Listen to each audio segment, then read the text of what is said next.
Okay, so I guess I'm live streaming right now. This is the first live stream for this Gather space, so hopefully the microphone's working. And looks like the screen's working. The video should be working. I'm going to be looking at my monitor over here, so let's take a look around. So this is my Gather Town space. This is my office that I'm in. You can see me sitting there, and sitting there working on my computer, just hanging out. This is where I try to start and stop when I come into the Gather, and the link to actually come in and check this out is it should be in the notes underneath. But it's kind of neat. In my office, you can just come in. It's an open door policy. You can click X to interact with anything here. In my office, I have a little board where you can see my email address and click on my Calendly and schedule a time to meet with me here in the Gather space, which is fun. There's a 30-minute casual meeting and a longer, more specific meeting option.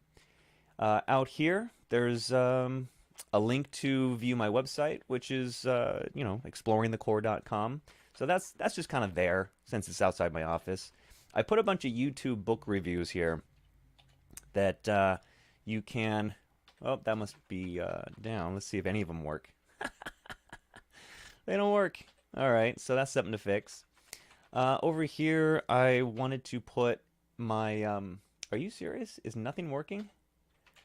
All right, I might have to figure out what's going on. Okay, so this works. This is my podcast here explaining the elements of environment with two educators who run self-directed learning environments in California. So okay, good. Things work. More info about my most current project is here in this captain's quarters space. This is my newest development. You can come and just check this out whenever you want. You click X to interact, and you can see this illustration that I'd be happy to talk to you about. But I don't know if that's what I want to talk about today. So let's see what else is around. Let's go up these steps here, and we're in the top deck of this explorer's ship. Cool. I have a little introduction video that does work. Good. Kind of talks about what's all here and how things work. This is a little booth I created. Maybe this is what I want to talk about today. This illustration looks at two different models for a school, one being more traditional with GPAs and participation classwork based grading versus a more skills based, standards based, student led environment, and kind of the subtle distinctions between the two. That might be fun. That could be a fun thing to talk about. Let's see. I have some posters on metacognition. That could be fun. But a little, that seems like something, if you're specifically interested in metacognition and education, this is probably an area that you would want to meet with me about. Okay. Let's go back down. Actually, there's another way downstairs that is this little hatch where we can head below deck. So let's check that out. Aha! So here we have a video you can watch that I made that kind of talks about something. You can just watch that. Here's another video I made talking about SEL and culture. Oh, this is cool. This is a library where I have placed a lot of my research that I've done, that I've pulled from different locations about different things. So you can kind of just pull whatever documents, whatever research I've collected is there. And there's some things I put out here so that people can kind of check out and watch and see. These podcast episodes, these are podcast episodes that I've been on talking to other people about different things related to self-directed learning and whatnot. So that's kind of neat. Let's see. Ooh, yeah, this is a really good one.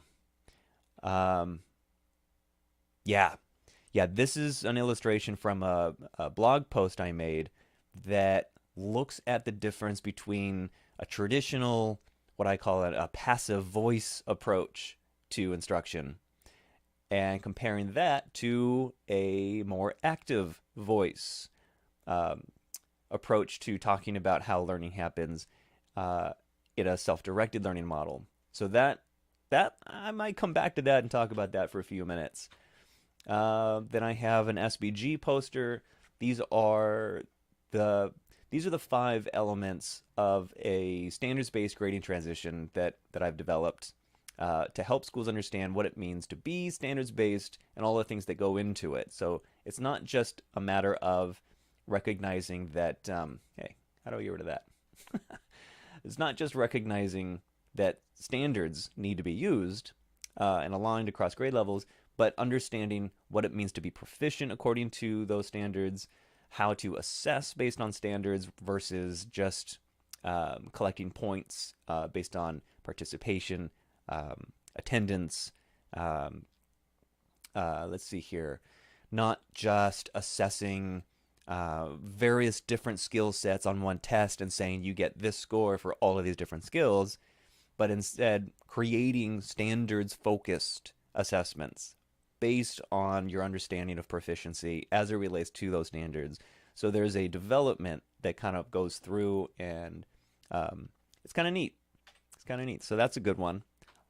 And then I've got this framework for social emotional learning that I've developed that looks at how we talk about social and emotional learning for ourselves, identifying self-efficacy, self-reflection, and goal setting, all about the self.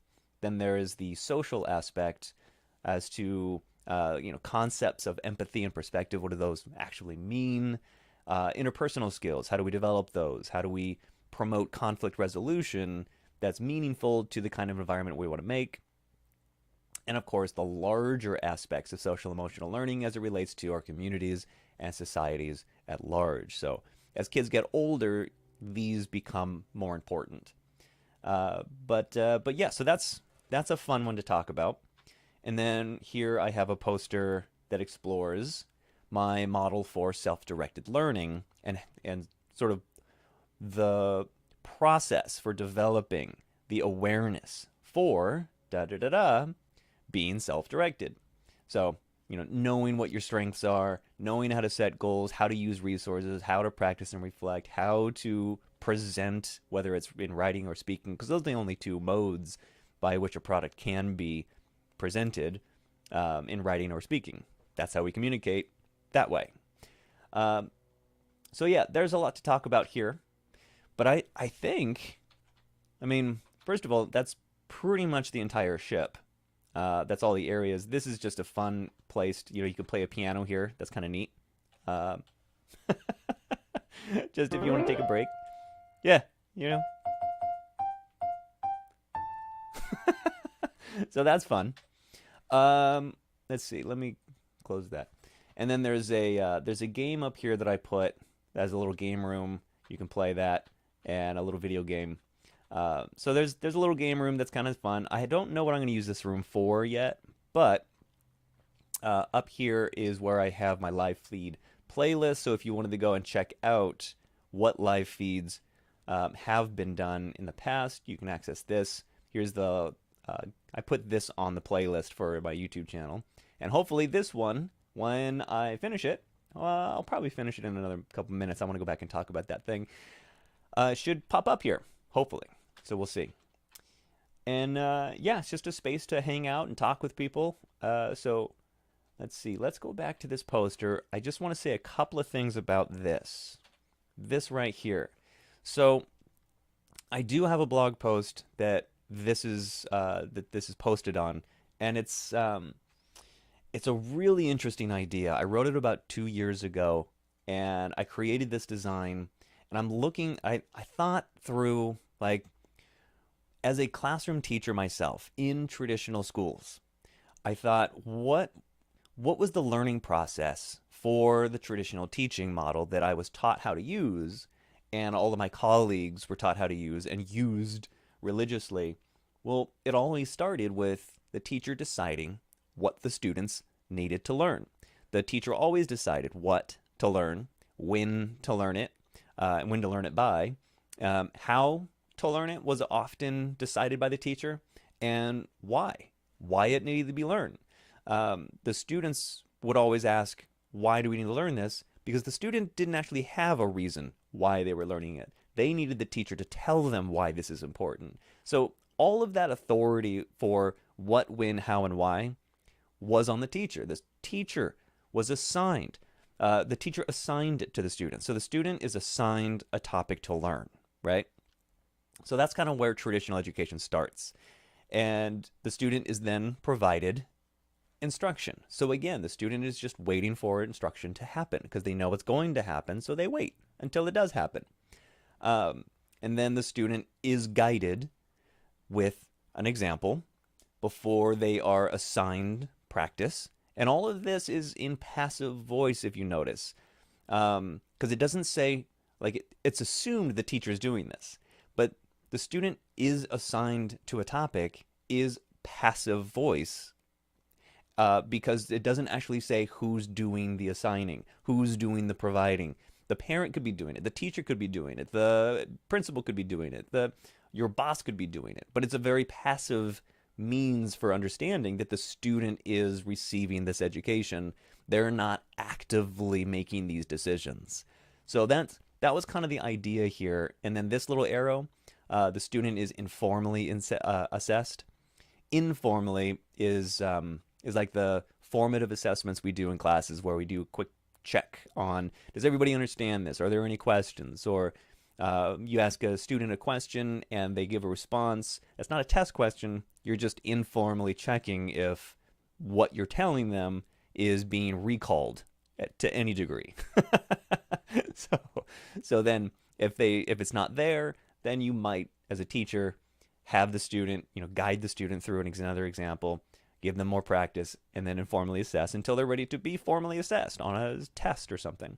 And so that's sort of the traditional model.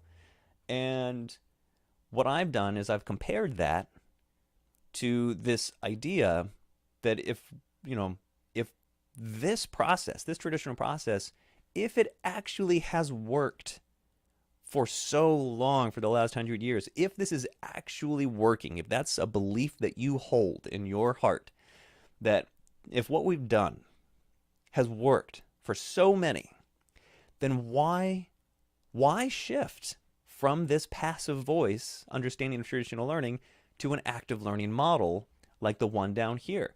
Like, it's, for a lot of people, they believe, yeah, what we've been doing, it's not broken, why fix it? Enough students are getting it. Enough students are graduating, they're passing, right? Well, when you look at what this model implies, there's a lot of things that you start to realize aren't actually being instilled in students based on that traditional model that many of us believe are working for so many of us. So here we have that beginning of that learning process, starting with students deciding on a topic. Already, that kind of turns the traditional model upside down, because how do we know the students are going to learn what it is that we want them to learn? And that's already a really contentious conversation that needs to be had, because there's a lot of implications as to whether or not a third grader can be trusted to learn what they need to learn. A seventh grader, a 10th grader, an 11th grader who needs to do these things so that they can get admitted to a specific college and have the life they want, because if you get a college degree, you're promised a certain lifestyle, and all of these assumptions, right? But at what point do we start trusting students to decide on what topics they need to learn? What age do we do that? What grade do we do that? And is it dependent on the individual student? Can we make that kind of policy across grade levels? It's a really important conversation to have, I think. And so from there, you can kind of see how this idea of the student deciding on a topic is active voice in writing, as a writing stylistic fact. That's an active voice. It tells you who's doing the deciding rather than the student being assigned. It's the student decides. That's an active voice approach to writing. And then the student, once they've decided, knowing how to brainstorm, the student brainstorming that topic so that they can organize their tasks based on that brainstorm according to that topic and goal, and then tracking their progress, reflecting on what it is that they're tracking and knowing whether or not to go back to brainstorming. Maybe the brainstorm was way off course, or maybe they missed some really core things that have kind of led them astray from their intended product. Or maybe they have to go back to how they organize things or track things. But that's the process that students can be taught how to use so that whatever topics they might feel they need to learn, they know how to do that, to learn, how to learn, until they get to a point where the student is celebrating the product rather than the student being formally assessed on whether or not they've learned what it is the teacher has assigned to the student. See where I'm getting at here?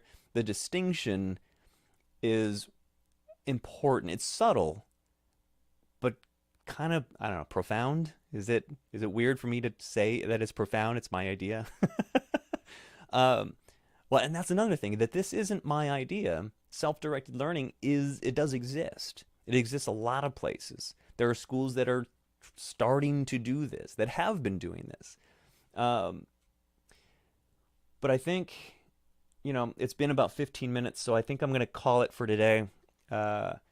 If there's anybody that, is either watching or goes back and watches this and gets this far, these ideas are on this open space so that people can go and explore them and invite people to meet here with or without me being present to look at these things and discuss them together. That's the whole purpose of this.